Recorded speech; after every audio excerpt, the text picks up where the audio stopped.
Shalom saudara, masih dalam topik seri Allah. Temanya yaitu Allah Tritunggal, saudara ya.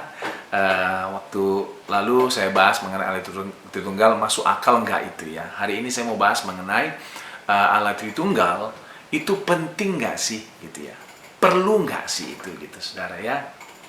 Nah, ini saya mau bawa dulu dalam konteks konsep keselamatan dalam kekristenan.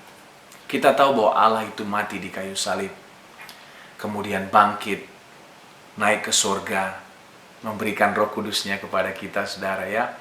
Nah, ketika Tuhan Yesus mati di kayu salib, itu karena Tuhan Yesus mau menebus dosa kita. Kita yang seharusnya mati karena dosa-dosa kita, Dia tanggung dosa kita sehingga kita bisa diselamatkan. Sehingga kita bisa diperdamaikan dengan Tuhan. Dan kita tahu alasan Allah melakukan itu ada dalam dalam kitab yang terkenal yaitu Yohanes 3:16, karena begitu besar kasih Allah akan dunia ini sehingga Dia mengaruniakan anaknya yang tunggal sehingga setiap orang yang percaya tidak binasa melainkan beroleh hidup yang kekal. Jadi dari ayat ini kita tahu bahwa motivasi Allah itu karena besar kasih-Nya, saudara. Jadi waktu Tuhan Yesus mati di kayu salib bukan karena saudara dan saya baik, tapi karena Dia baik gitu. Jadi ketika Tuhan Yesus mati itu bukan karena kita saleh hidupnya, bukan karena kita layak. Oh, nggak ada yang layak, saudara. Semuanya telah berbuat dosa, semuanya telah kehilangan kemuliaan Allah. Tapi Dia mati di kayu salib untuk mendamaikan kita dengan Allah, karena Dia adalah Allah yang penuh dengan kasih. Bahkan 1 Yohanes 4 berkata bahwa Allah adalah kasih. Dari sinilah kita mulai belajar mengenai Allah kasih karunia, saudara. Allah yang mati bukan karena kita layak, Allah yang mati bukan karena kita kudus, bukan karena kita baik, tapi karena Dia mengasihi kita. Tugas kita cuma percaya, saudara. Nah, ketika kita bicara mengenai Allah itu kasih, kenapa Allah itu kasih? Karena Dia Tritunggal, saudara.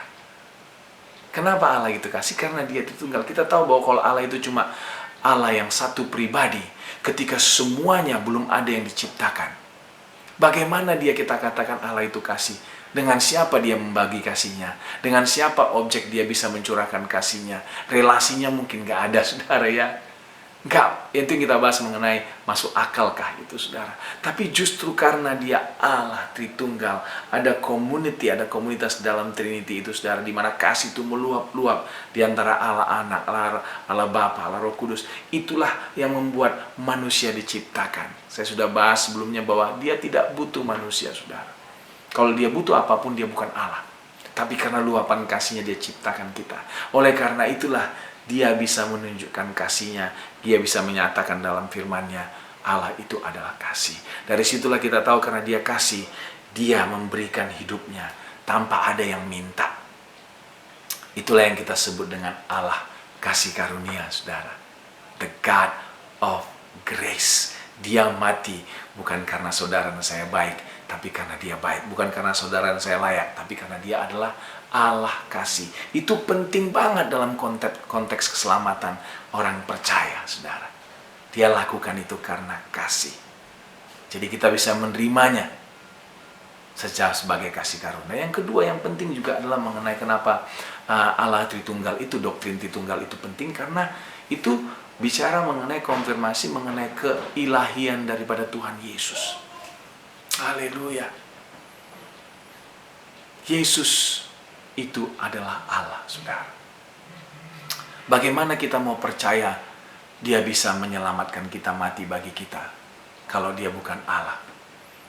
Dan Alkitab bilang bagaimana dengan kelahirannya virgin birth dari seorang perawan ya, itu aja sudah berbeda, saudara.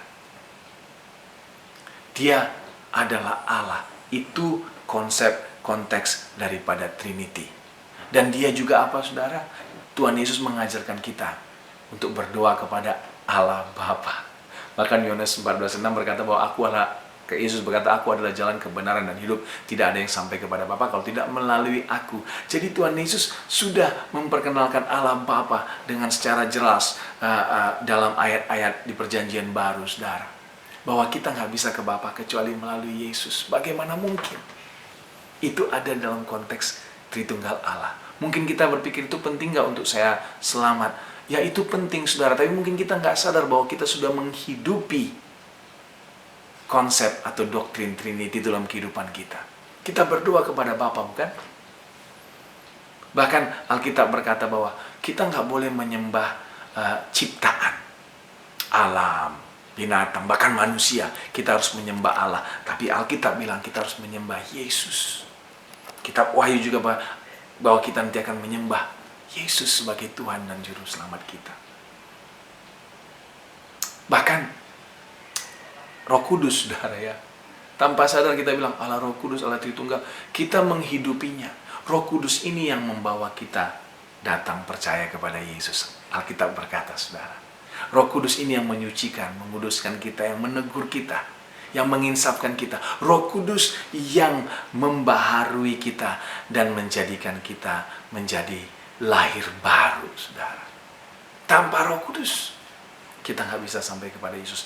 Jadi dalam kehidupan kita sebagai orang percaya, sebenarnya kita sudah living that doctrine. Kita sudah menghidupi doktrin Tritunggal itu. Makanya itu sangat penting, essential, necessary, dan sangat perlu, saudara, untuk kita tahu mengenai doktrin dan percaya mengenai doktrin Tritunggal. Ya mungkin banyak kita yang nggak ngerti, nggak tahu, tapi sebenarnya kita sudah menghidupinya sebagai orang percaya. Haleluya. Itu Allah kita, Allah Tritunggal. Makanya kita bisa percaya Dia Allahnya, Allah yang kasih. Dan karena itu kita percaya bahwa Dia memberikan anugerahnya kepada kita untuk kita bisa diselamatkan. Dan kabar baiknya, saudara, akan tiba waktunya kita akan tinggal bersama-sama dengan Tuhan di surga selama-lamanya. Haleluya. Kita lanjutkan nanti dengan topik Tritunggal, Allah Tritunggal yang berikutnya, saudara. Tapi ingat selalu bahwa Tuhan itu baik, kasih setianya untuk selama-lamanya. Haleluya.